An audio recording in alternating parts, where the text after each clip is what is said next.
My name is Christina Tabacco, Director of International Business Development for Golden Gate Global.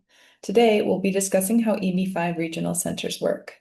As a quick recap, the EB-5 Immigrant Investor Program requires an investment of $800,000 and the creation or preservation of 10 American jobs. In exchange, the petitioner and qualified family members receive their green cards as well as their capital back at the end of the investment loan term.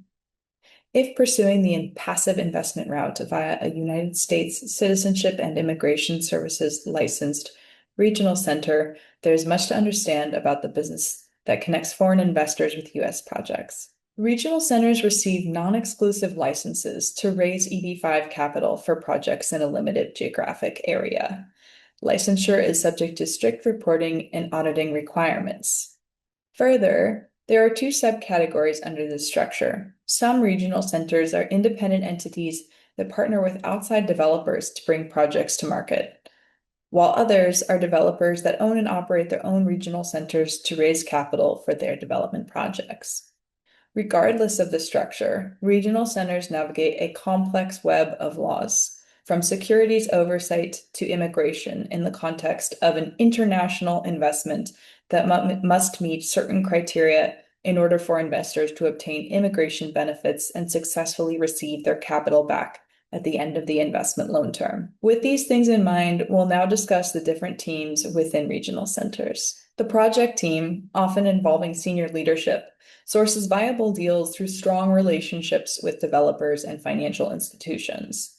Their work begins long before investors hear about projects. The preparation is substantial, as projects must satisfy certain criteria, including location, construction, timeline, scale, risk profile, and job creation potential. Determining the suitability of an EB-5 project includes not only the foregoing, but also vetting the real estate developer's track record, capitalization, expertise in the geographic area. Putting together an investment package includes working with the company's own counsel as well as outside parties, such as outside securities and immigration counsel, appraisers, and economists to ensure TEA qualification and compliance with USCIS and SEC regulations. The timing of bringing projects to market can be challenging as key factors are beyond the team's control, including zoning, permitting, and aligning other financiers. Beyond that, the project teams liaise with and assist the developers throughout the development process to help problem solve and ultimately ensure, to the greatest degree possible, the successful completion of the project. Next, we'll discuss legal and compliance. Because the program is organized under federal law, regional centers operate under oversight from a number of agencies, including USCIS, SEC, FINRA, OFAC, and the IRS. Compliance involves the tedious job of drafting offering documents, navigating exemptions, and vetting investors globally. Therefore, the compliance team is always involved when complexities arise with the EB-5 process, making the job the continuous application of law to new facts. Lastly, in the Post-Reform and Integrity Act environment, legal teams face heightened scrutiny, mandatory audits, third-party fund administration, as well as increased bad actor checks. As a final note, audits are extensive checks of a regional center's activities and require meticulous record keeping in order to satisfy auditors' requests. Next up is accounting. Accounting is critical to EB-5 operations. As in the accounting world, errors can lead to denials, lawsuits, and reputational damage.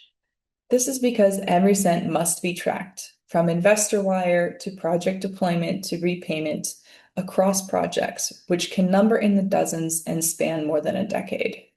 Previously, the redeployment of capital required further tracking and management. Accounting jobs are thus critical to the continual functioning of a regional center and its reputation over time. The investor relations team is an integral part of the regional center as well. Their roles overlap the project and business development teams, making the scope of their work infinite. These teams interface with investors and their families, are knowledgeable EB-5 practitioners with the ability to manage expectations, translate elements of EB-5 into relatable language, and provide investors with important updates on their investment. This is a critical function as families' futures hinges on the process, making the communication of utmost importance. Lastly, The business development team. Members of this team travel globally to attract high net worth investors and build market pipelines. These days, much of business development activity takes place via Zoom, though in-person meetings play an important role in cementing trust and building new client or agent networks. In addition, the business development team is responsible for explaining the EB-5 program, which involves understanding of immigration law, as well as EB-5 offerings, which can contain complex real estate and financial terms.